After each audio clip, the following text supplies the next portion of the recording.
So if you've got any questions, feel free to either chuck it in the chat and I'll do my very best to keep an eye on the chat. But I'm a bloke, so I can't do multitasking.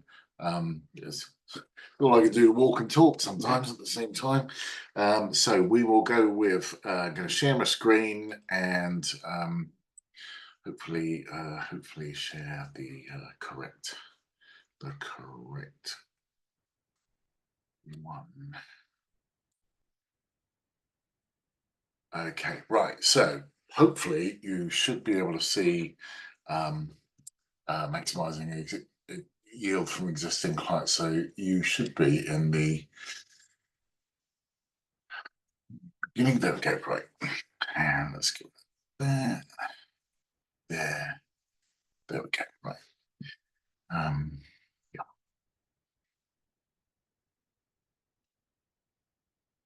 Fantastic. Right. Any questions? Give me a shout. So maximizing yield from existing accounts. Let's let someone in. Always happens, especially when you get connected with here, Gareth. Yeah, fantastic. Okay, we're not going to do this. We're just going to rattle through. If we're connected, fantastic. Last week, welcome, Gareth. Sorry you had connectivity challenges, as do one or two others. Last week, we talked about closing the sale. So just very briefly, we talked about closing should not be about strong-arming someone into signing. That was the Wolf of Wall Street, and that was 35 years ago. It should be a natural conclusion to a high-gain, well-qualified conversation. So if you're getting the right leads coming into your organization, actually should be a natural conclusion. You won't close 100%, no one ever does. And if you are, I want some of what you're taking. Rule number one, always ask for the business. There are many different ways. We discussed them last week, but always ask for the business. You're taking control of the sale. Asking a test close. So rather than actually saying something crass like press hard, fifth copy is yours, whatever it happens to be, we might ask you, and what do you think? And so we're sort of asking, but we're not asking, if you see what I mean. Okay, and then the whole conditionality thing. If we talked about the Peaky Blinders scene, which I can signpost to, but we talked about if I do this, I need you to do that. And so we're partnering, we're negotiating, even when we're closing. Be your authentic self. If I use words that you're just uncomfortable using, then put your slant on this and just be comfortable in the moment. As long as your words mean more or less the same thing, that's fine. But you need to be comfortable using your language. And we have a deal. So I use this a lot. I try not to travel anywhere these days. A couple of reasons. I genuinely can achieve a lot on a video call. There are occasions when it's great to meet in person, but actually not that many. And so but I always, at the end of we are closing some business, I might actually reach out to the screen and do a virtual sort of handshake, and that could be very symbolic, depending on the culture that you're from. So, and I would say we have a deal, and then we're kind of sealing it anyway. And always, I can't believe I still need to remind people of this, but always say thank you for your business. Okay, right. So 7 steps to a best practice sales process. We start off with value proposition, then go to market, generate the right kind of leads. We qualify those leads, we qualify the opportunities. If it's a really big opportunity or something that's just not quite business as usual, if it's a little bit different, we talked about a pursuit strategy. Then we negotiate and close the deal, and now we're into maximizing yield, because a lot of people will say to themselves, we won the customer. And in some companies, that is the end of the process. And it will go on to the in-house team. to mine the customer, if you like, or sometimes not actually, which is even worse. But I think that handover process between a sort of field sales team and an internal sales team, that's absolutely vital. It's not literally handing over a piece of paper. If you're selling anything that's a highly considered purchase, that needs real nurturing and real TLC behind that process. Okay, so maximizing yield. Peter Drucker, I don't know, give us a thumbs up if you've heard of this person or not. I really hope so. I mean, let's be honest here. Sales does not have a great reputation, not just in the UK, but actually almost anywhere around the world. If you once you tell people you're in sales, it's a limiting conversation. So hence the use of the term business development, which I think is something else. But just no one's in sales, it seems. But I am unashamedly in sales, and even this guy, Peter Drucker, the father of management thinking, um, and management consultants often see themselves as being a step apart from almost everyone else. But even he said, you know, nothing happens until somebody sells something. But he also said this as well. So the purpose of any business is to create a customer and keep a customer. So I think this is untapped territory. Some facts and figures just to justify why that should be the case is that frankly it's much cheaper to sell to existing customers than it is to uh, um, close new customers. And when I was running call centers for a big six, as they were at the time, big six energy company, our costs of acquisition were something like 5 times as much for a brand new customer because of all the advertising, online advertising that we had to do, and all the other stuff that goes in with that, as it was to sell to existing customers. The amount of effort, the amount of resource, relationship, there's trust already there most of the time, and all of those things. So depending on what you sell, and this is from Harvard, it's not something I just made up, but depending on what you sell, if you're selling really big ticket stuff, as I've done without IT outsourcing, then your cost could be 25 times as much selling to new clients, new logo clients, as opposed to existing customers. Mobile phone industry is just as volatile as well. 36% churn, as they call it in that industry.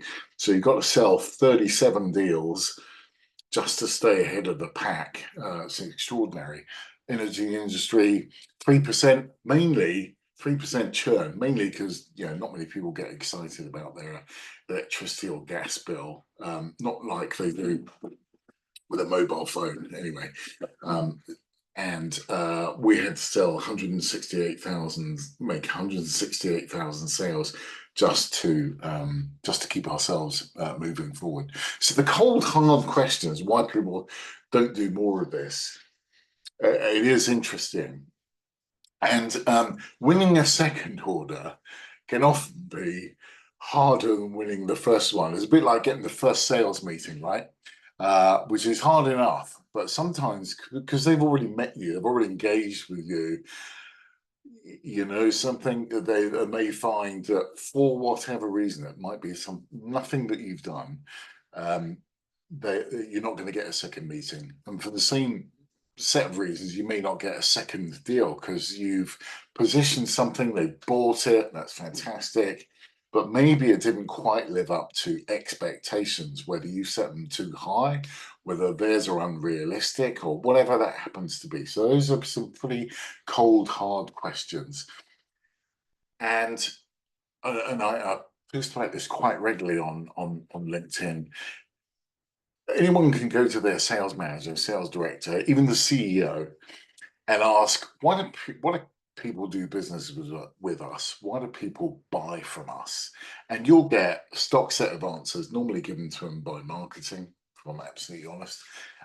And That is not nearly as interesting as going to a customer and actually saying, look, we believe we deliver these benefits A, B, C, but in reality, having worked with us for a while, what do you see as the benefits? Now, that can often be a really um, sobering conversation. But I want to give you a real life example. I do some work in the HE sector, higher education sector, and I was talking to, and I don't mind mentioning them because it's a positive conversation, the University of York, which is a highly ranked university. I live in York, so just down the road, I know a few people there. And I got talking to a few students, one of whom I mentor from the business school, and she's from Shanghai, Sharan, her name is, excuse me, and I asked her, so I'm guessing that parents had some sort of say because frankly they're probably paying for it. So they're the economic buyer, as I would call it. Um, I'm guessing, you made the final decision on what university to actually come to. And she said, yes, that's true. I said, I was expecting her to say something like, well, it's Russell Group University, but frankly, that gets you down to 22 universities in the UK, for instance. So that's not it. So what was it, Sharan, that made you choose York as your preferred? Because you had 21 other choices to make in the UK. And do you know what she said? She said Harry Potter. Now, Harry Potter has got zero to do with York, apart from there is a fantastic road 2 minutes walk down the road from me called the Shambles, one of the oldest streets, probably in the world, actually. And there are three Harry Potter type stores in there. It just looks like Diagon Alley. Now, that answer I was not expecting. And Harry Potter was what made the customer, the person who actually selects the university, go there. And it features nowhere in the University of York's marketing. And so it may do now, because I had that conversation with a provost chancellor about it's always interesting to go through that process. And so the first thing I'd ask you to sort of bear in mind when you're talking to your customers is to ask them, we think it's ABC. What do you think, Mr. or Mrs. Customer or Miss Customer? What do you think? And that can be really insightful. Okay, right. So who's in your silent sales force? Who is going to be selling your company on your behalf? And there's potentially quite a long list, and we'll figure out a couple of those, and what you might want to do with them kind of going forward. When was the last time you took a gift to your customer meeting? Now, a number of people that have worked with me will say that I take a gift to all important meetings. And what I mean by that, it's not bottle of wine, box of chocolates, or anything like that. The gift that I take is insight. So if I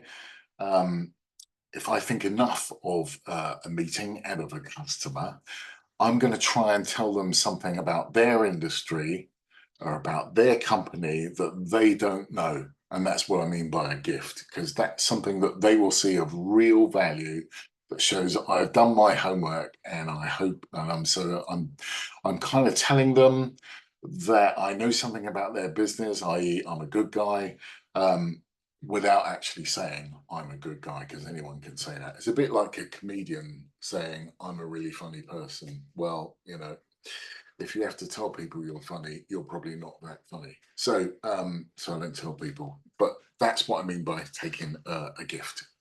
Okay, so avoid being what I call a typical transactional relationship, which is a donor recipient type relationship where it's just simply their money for your service or your product. That's transactional. You are easily unseated. become commoditized, and you're very vulnerable to a competitive threat if that's all the relationship that you've got. Also, the lower customer lifetime value, CLV, is really important in here. So you just won't get much of that. Instead, try to become a strategic partner or trusted advisor. That's where you'll win. They will, if you do that, if you keep delivering value to your customer, then they will become what I call a sales champion. They will become part of your unpaid sales force. So they're doing their day job, but they can become a referral or a sales part of your unpaid sales force. And the relationship becomes much more valuable to both parties, actually, valuable to you, valuable to the customer, and you'll become more difficult to unseat because of the relationships that you've got, what I call stickiness, and you're just difficult. It's a bit like getting sellotape when you get it on your fingers, really hard to get off. And you want to become that kind of a partner or supplier to your customers.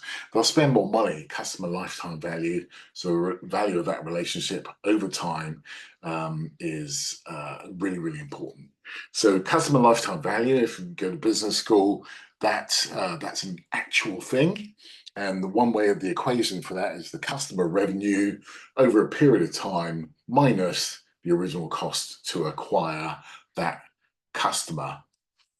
And so in the energy business, someone paying a direct debit for at the time, probably a two-bedroom apartment at that sort of level, £210 a month. That's the monthly revenue, monthly recurring revenue, if you like, times 12 months.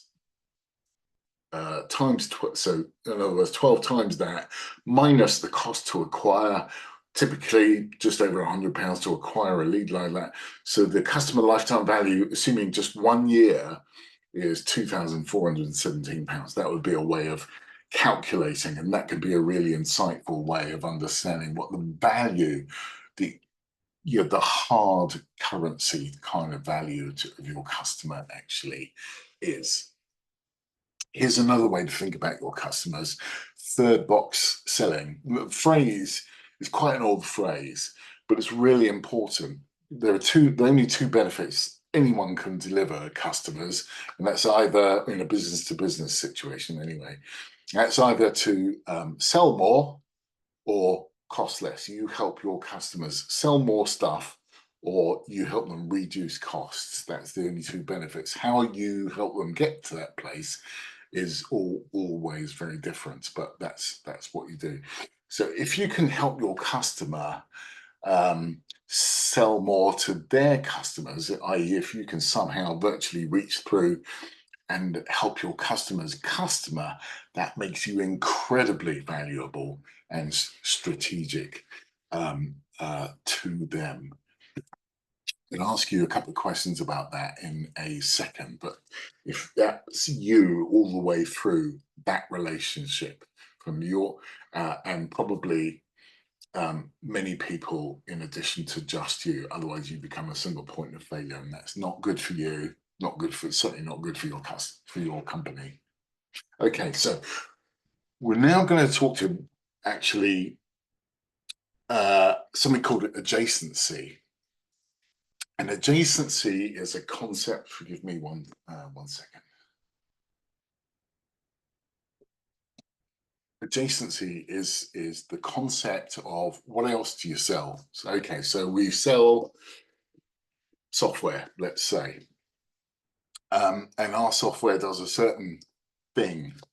And I'm going to liken it to Microsoft because that's something almost anyone can understand. So I buy a bit of software from Microsoft, typical Office, but they might want to sell me an upgraded firewall, let's say. That would pass the eyebrow test. It wouldn't raise my eyebrows if Microsoft wanted to sell me another bit of software. If they wanted to sell me an apartment in York, I'd go, what? Really? Why does Microsoft want to sell me an apartment in York? because it's not adjacent. It's not adjacent to what they sell. Okay, so I've got a couple of real life examples of companies that I've worked with in the past.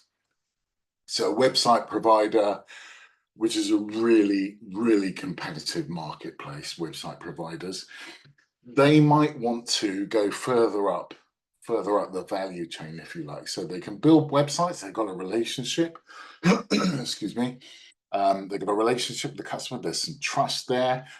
It would not raise any eyebrows if they said, well, actually, maybe we can expand that service, what Accenture would call a land and expand type approach. Okay, so we're on the bridgehead. We're generating cash, and we're gonna run through paid ads. That's going to be an additional value add. So when we get to a certain stage there, maybe we can move up the chain again. We can say, actually, paid ads is delivering you revenue right here, right now. Why don't we go to search engine optimization? That seems a natural step for us to go to. We can reduce your spend to Google, and you can spend more money with us, and we'll make you more findable on the web. And then we can get into your online brand, and that's real consulting, margin rich type services. So that's a way of building out from what you've already got. Rather than going straight for brand, which people may not associate you with, you can kind of grow, and over a period of time increase the value of that customer. Example two, on the other hand, you might be an interior designer. And I'm speaking from experience here with Sarah, the client that I worked with, quite a niche interior designer, high-end apartments in central London. She was asked to do some external design, actually, on a garden. Some external design, because there was a trusted relationship. They were mentally in sync with their client, who was a property development person. And so she moved forward with an external design service as well. Then there was some product and affinity. So, okay, we've got this interior design. We're going to start. So that was generally visuals, but then there were things like vases, mirrors, all the rest of it, additional stuff that she could sell. And she moved that into an online store. So it was good enough for 199 Knightsbridge. It was probably good enough to put online and sell to anyone else. And then masterclasses, tell other people how to do it. And funny enough, here we are.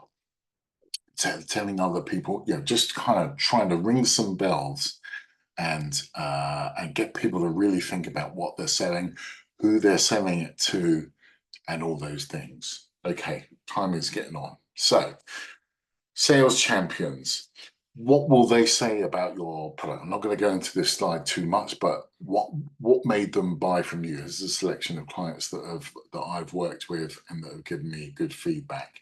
What can you do with that? You've got to have a plan. And a strategic account plan can be anything from 1 page to 300 pages, depending on the complexity of what you sell. I go with the Winston Churchill approach, which is he wrote a letter one time. I'm sorry about the length of this letter, but I didn't have enough time to write a shorter one. So I try to get it on 1 page, a strategic account plan, if I can, because it just kind of shows intent, and it's something for you to socialize within your company. So we've got to talk about the as is. What's the current picture look like? What do they currently buy from us? Who are the people involved in the account? And what's the level of spend? And that's your reference point. That's ground zero, if you like. What are your customers' plans? Where's your customer going? Not necessarily their entire business, but the business unit that you're dealing with. What are their plans? Are they growing? Are they contracting? Because volatility or change is something that you can sell into. When customers are stagnant, that's harder to work with. Where can you get clues on where the customer's going? Well, you can ask the customer, but also there's plenty of stuff in the public domain these days around the chairman's statement, around if your company subscribes to analyst statements in the market, or you might have other vendor, should we say, relationships, other people that sell into that account that may be willing to share information with you without breaking GDPR and all those things. So you've got to become a bit of a detective as well. And what part of those plans, the company's plans, could your company play a part in if you choose to? And so be selective about what you're interested in, what you're not interested in, and tell the customer about it as well. So the benefits you could do that you could deliver, and remember, it can only be two benefits: sell more stuff, reduce cost. What's the size of the prize? If they buy those services from you, those future services, what could that look like in monetary terms? That will mean something to your sales director or your CEO. And what's the competitive landscape? Who have you got to unseat? And what's the strategy behind it? And who else do you need to be talking to in the account if you want to grow in the way that you want to grow? A pursuit or close strategy. We talked about that a couple of weeks ago. Now, if you want a link, I've got a bit of an aid memoir that I can send you with a few notes on. If you want that, drop me a line, DM me if we're connected. Or if you're watching this on playback, then connect with me, drop me a line, and I'll get that to you. So I want to take 30 seconds now. We're right on the limit, but I want to take 30 seconds now. If you look at this sheet, can you list out your top 3 clients as they come out the top of your head, current benefits that you deliver to them? What would they say about you? What media would you use in terms of how you capture what they say about you, assuming they say good things? Would you put a video case study? Will there be any customer generated content? That's solid gold if you can do that. And who in the client would you talk to about that, and when would you talk to them? Okay. I'm going to motor on through if that's okay, because we are kind of running out of time. Okay. So do you employ account managers or account servants? Account managers literally manage the account, they drive it forward, they provide strategic input, and there's a plan there. An account servant, and they both have their places, by the way. I'm not saying one's better than the other. Actually, I probably am. But an account servant literally picks up the phone, takes an order. I'm not saying there's no value in that, because they've still got to make stuff happen, but that's more of an account. That's an inbound account servant type relationship. What do your clients think of you? Ask them. Okay, building relationships. No, we've already done that. Okay, so wrapping up. To wrap up, we're in the last 60 seconds, if that's okay. Be more than just a donor recipient. Provide some value as well.